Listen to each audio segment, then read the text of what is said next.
La lumière triomphe sur un dôme de marbre blanc. Elle souligne la pureté des lignes. Elle inspire l'harmonie du monde. Le Taj Mahal à Agra, une histoire d'amour. Un homme au XVIe siècle immortalisa dans la pierre le souvenir de la femme qu'il aimait. Murmure amoureux laissé dans l'oreille de l'éternité. Merveille du monde, des hommes et des dieux.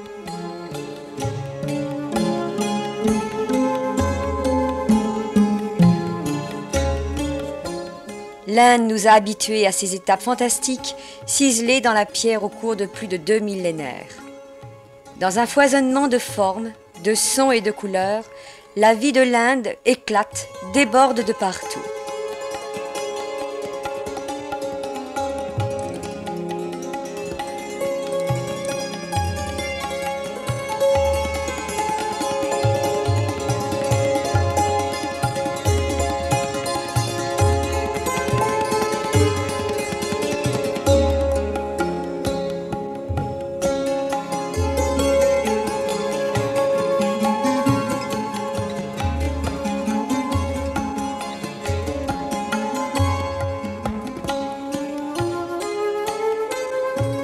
Quelques 800 millions d'Indiens côtoient chaque jour la grandeur et la misère, la vie et la mort, dans la recherche quotidienne de l'absolu.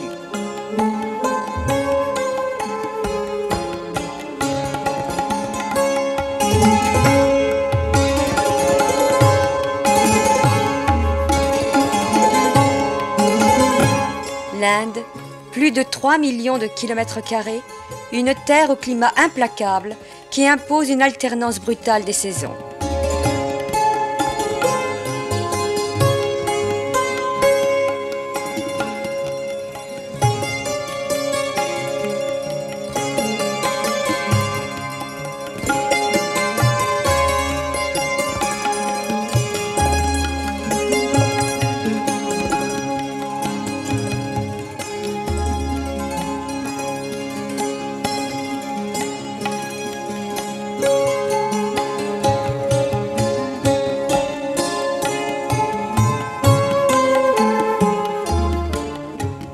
Une terre fascinante, tellement diversifiée.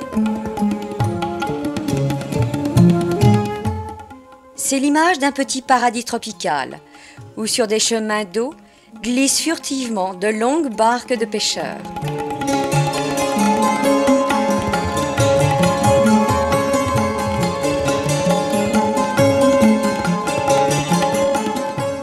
Les villageois y travaillent une fibre rude et grossière, utilisée en corderie.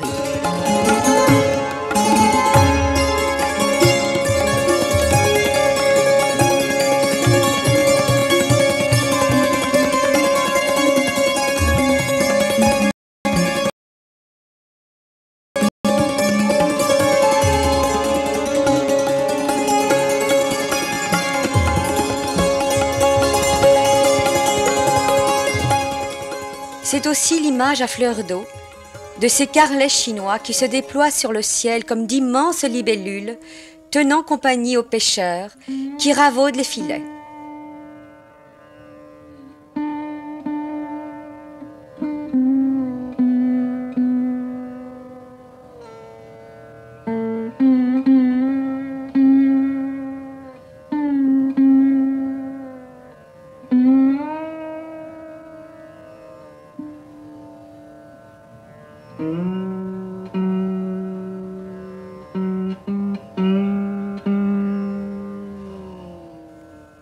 De jeunes indiennes en sari jouent dans l'écume des rouleaux, tandis qu'après un aimable marchandage, la prise du jour subit son destin.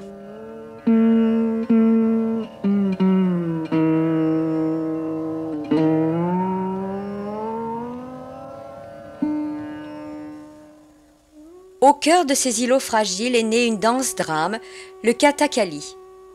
Essentiellement un théâtre d'hommes, c'est un cirque héroïque et muet, où l'expression exagérée et le maquillage fantastique jouent un rôle primordial.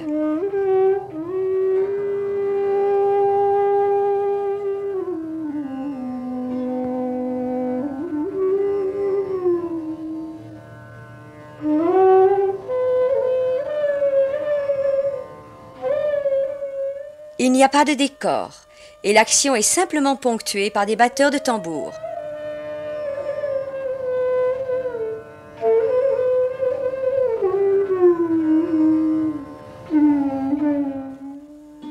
L'Inde est dans la rue, au milieu des dieux avec les dieux.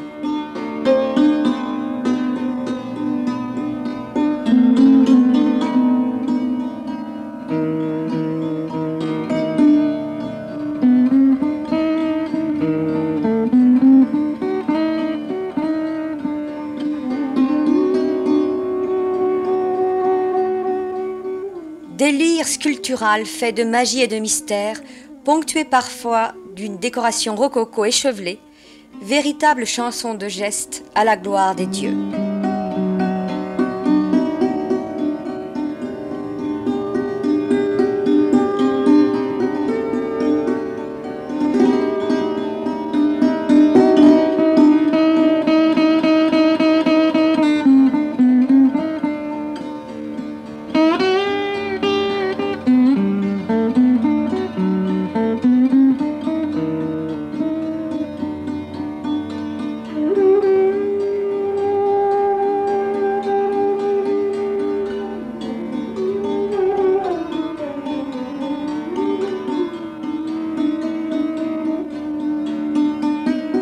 Elle est aussi dans ces paysages saupoudrés de sable, à la fois grandioses et tendres, éclaboussés çà et là des costumes multicolores des femmes.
Dans cette région du silence surgissent tantôt imposantes bastilles,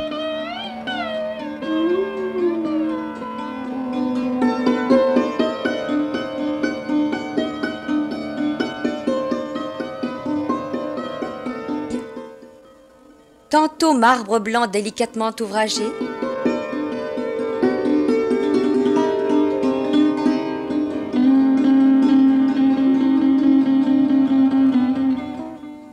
tantôt citadelle des sables aux fenêtres finement sculptées, grès rose métamorphosé en dentelle, presque en draperie de luxe, mais tous véritables joyaux à ciel ouvert.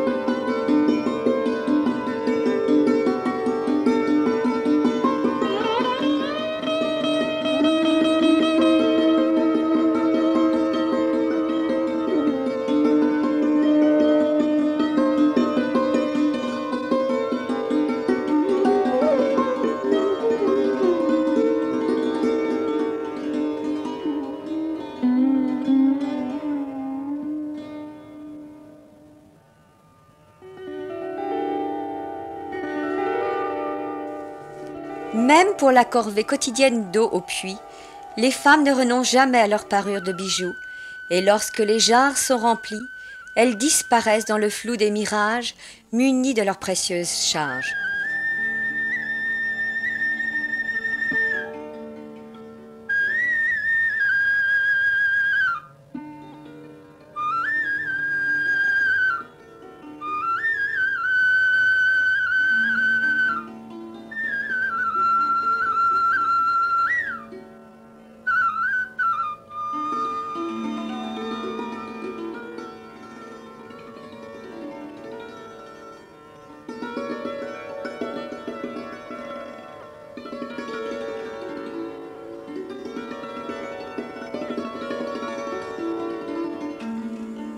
Terre des nomades conduisant leurs troupeaux.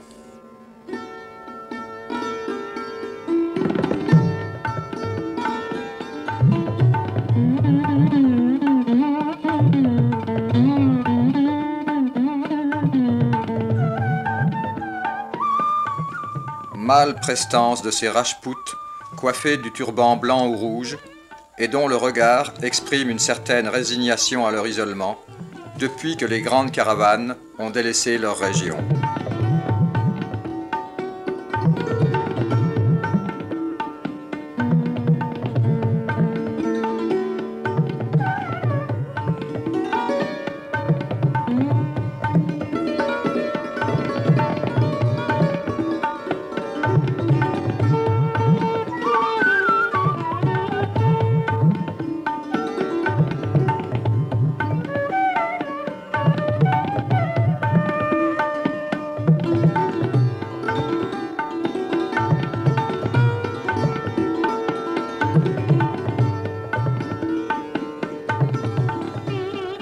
Attachant désert, ou sans doute pour créer un contraste avec les teintes discrètes de la nature, chacun se pare de vêtements aux couleurs vives.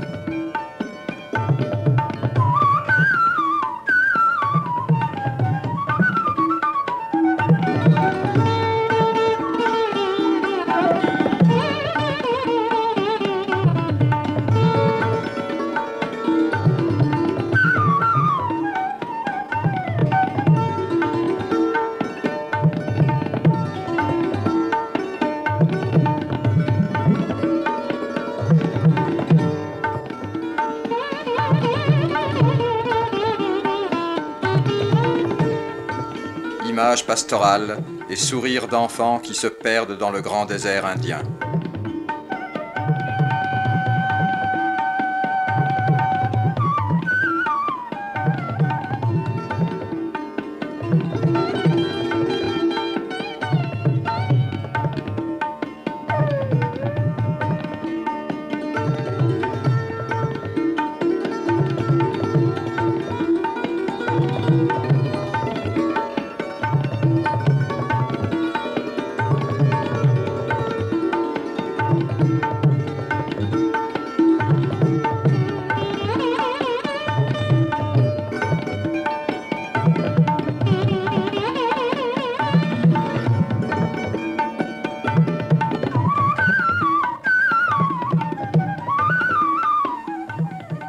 Et puis, tout près, il y a aussi ces fantastiques reproductions murales qui viennent quotidiennement enrichir les murs des plus humbles façades.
Motifs figuratifs, parmi lesquels on retrouve presque toujours l'éléphant ou le cheval, gage de prospérité et de bonheur.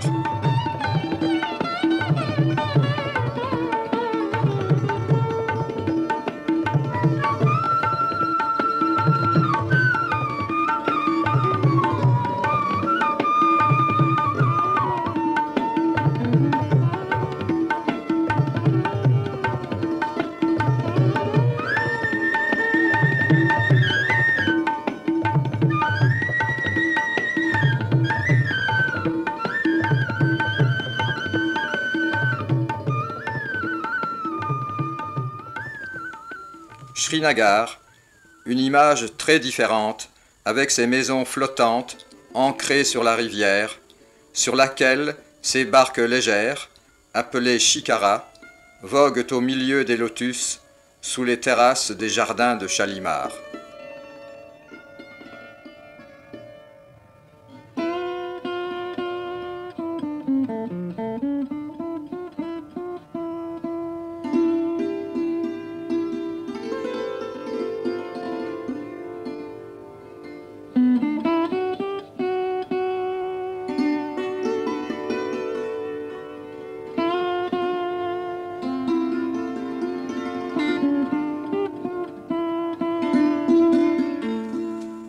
L'Inde reste un livre à contempler et à méditer. Un livre, une terre où la conscience des hommes modifia parfois la face du monde. Gandhi fut sa conscience. Il mobilisa les foules et l'Inde se mit en marche. Si le sang doit couler, que ce soit le nôtre. Ayons le courage de mourir sans tuer. Principe même de la philosophie de Gandhi, base de toute son action, la non-violence.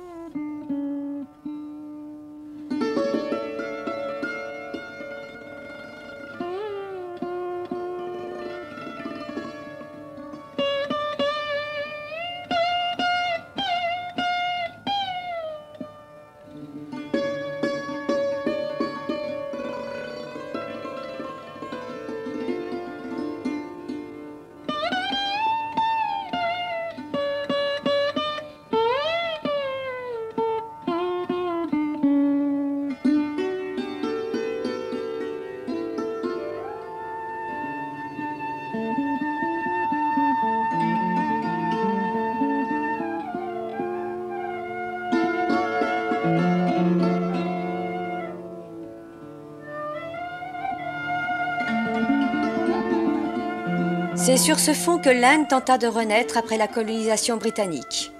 Un long chemin pour gagner la plénitude éternelle.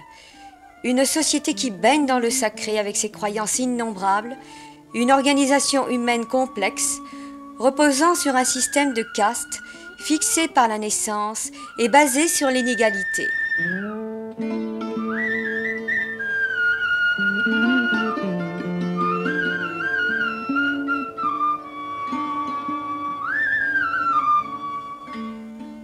La majorité des Indiens est attachée à 3 courants de pensée. L'hindouisme, largement majoritaire, le bouddhisme, le jainisme.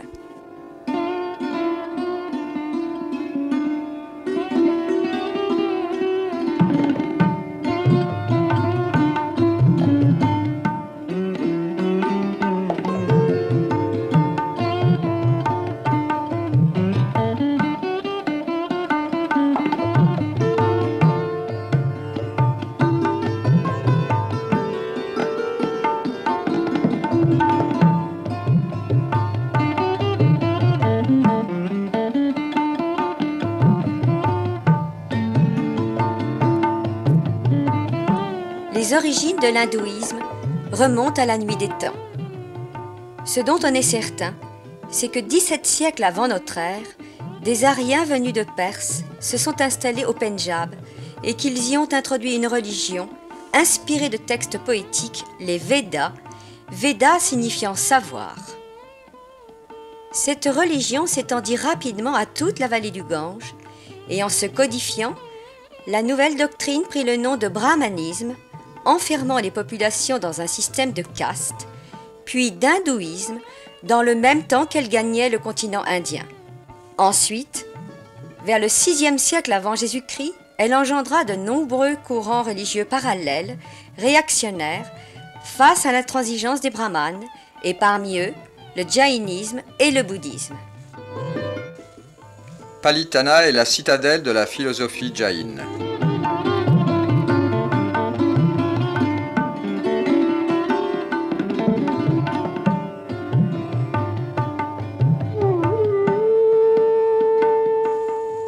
« 3000 marches sont à gravir pour atteindre ce haut lieu, et la récompense est cette dentelle de sculptures raffinées qui charme les pèlerins. Cette religion est athéiste. Les dieux n'y ont qu'une importance secondaire. La délivrance, c'est-à-dire le cycle des renaissances, ne s'effectue le plus efficacement que dans la vie monastique, itinérante et mendiante, dominée par la non-nuisance à toute créature vivante. Ainsi le Jain est-il complètement végétalien. Gandhi s'est inspiré d'un principe essentiel de cette philosophie, une éthique personnelle du respect d'autrui basée sur la non-violence.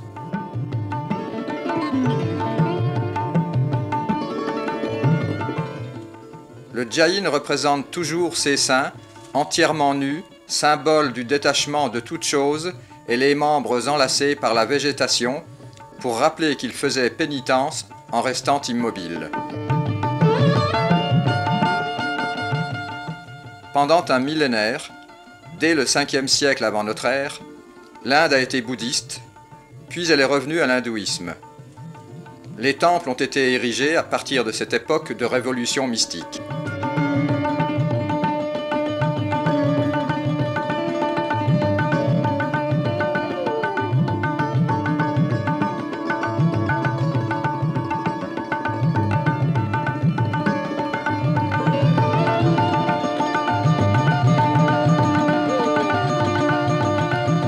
Les thèmes inspirés par les centaines de divinités de la mythologie hindouiste ont fait naître ces personnages ciselés dans la pierre. Partout où l'œil se pose, le ciseau de l'artiste a travaillé sans relâche. Sculpture délicate, vrai joyau de pierre.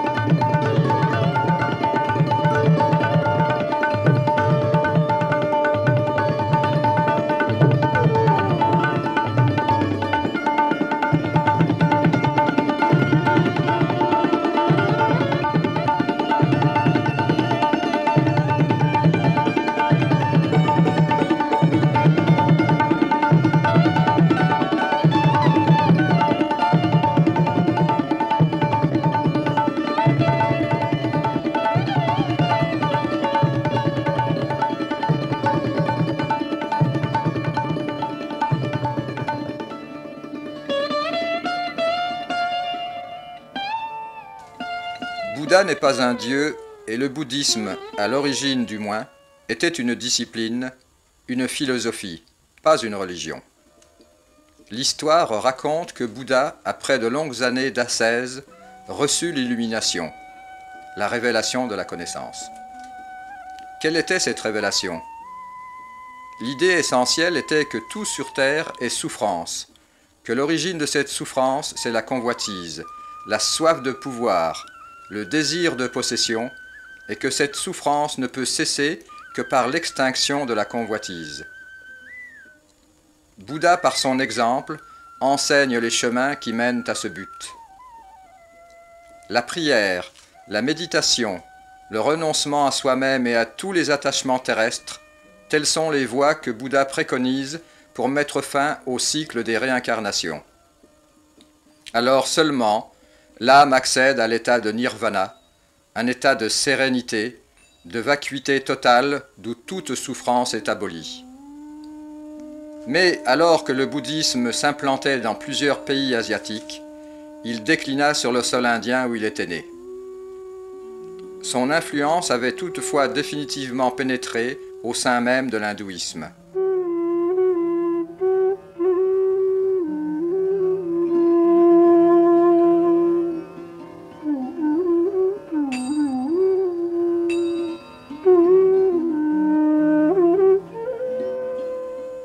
Le terme d'hindouisme est né à partir du nom du fleuve, l'Indus, et s'est appliqué par extension aux populations occupant son delta et sa vallée.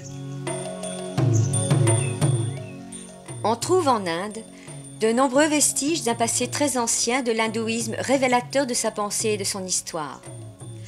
Le dogme central est le karma. Cette force inéluctable oblige l'âme à des réincarnations successives sous une enveloppe déterminée par la qualité des actes passés. Nous sommes ce que nous avons fait et nous serons dans une existence ultérieure ce que nous méritons.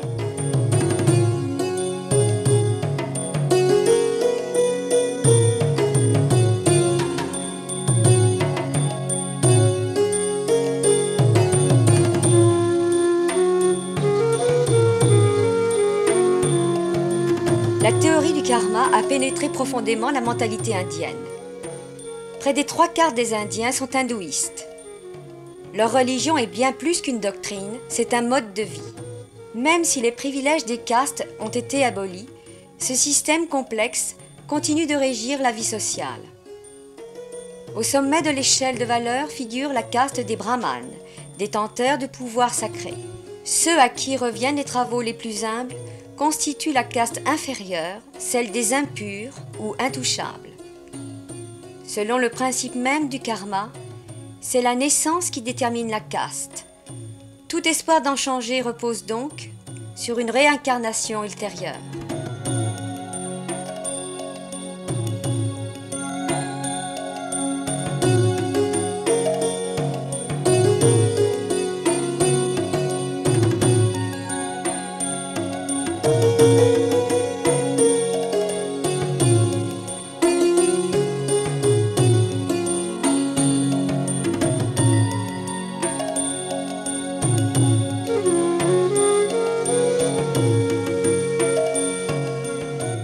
Les fleuves par excellence sont source de fertilité. Bénarès représente pour plus d'un demi-milliard d'êtres humains l'énergie purificatrice. On y vient pour se débarrasser de ses fautes. On souhaite y mourir et être incinéré près du fleuve. Ainsi, on augmente ses chances de se libérer des cycles de réincarnation. Bénarès a maintenant repris son nom antique de Varanasi, le lotus du monde.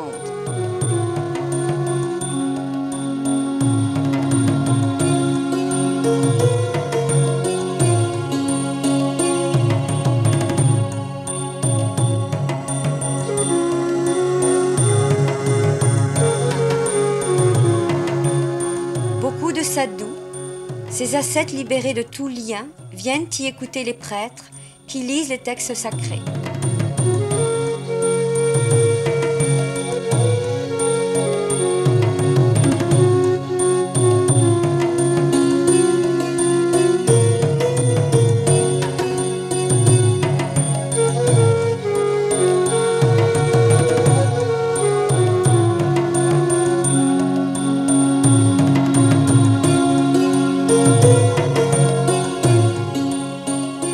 Qu'être déconcerté par la dimension mystique de ce fleuve, investi de pouvoir divin.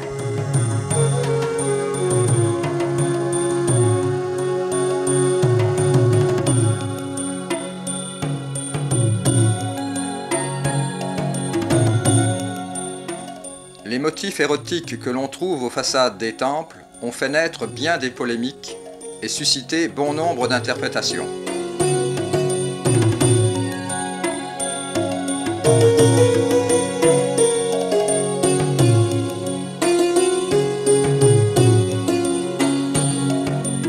Certains pensent qu'ils dénoncent les débordements des passions humaines opposés à la vie sublime des dieux.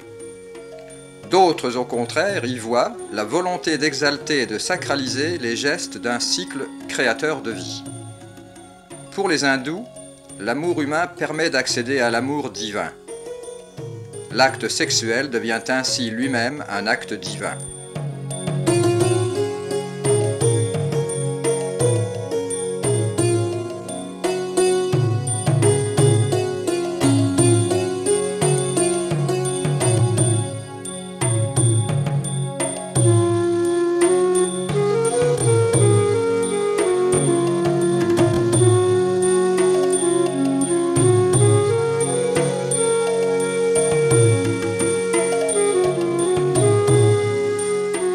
Dénominateur commun de ce qui fait la nation indienne, c'est la religion. L'hindouisme plutôt, qui n'est pas à proprement parler une religion, mais une véritable et authentique culture. Une conception de la vie fondée sur une grande tolérance et sur un immense respect pour toutes les croyances sincères.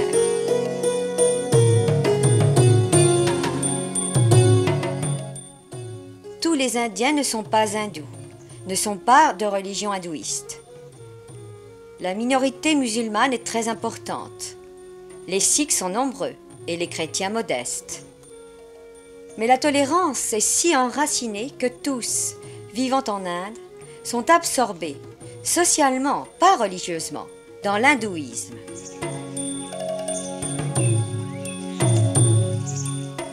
Qu'importe en effet quelques dieux de plus dans un système où la notion de religion est si vaste qu'elle admet même l'athéisme.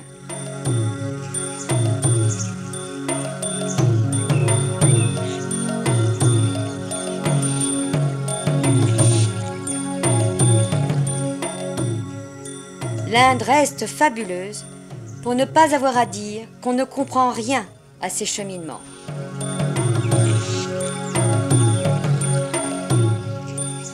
Conscient de sa beauté, se pavanant, faisant la roue, un pan nous laisse méditer sur cette philosophie que nous sommes un, que nous participons de toute chose et que quelque chose participe un peu de nous.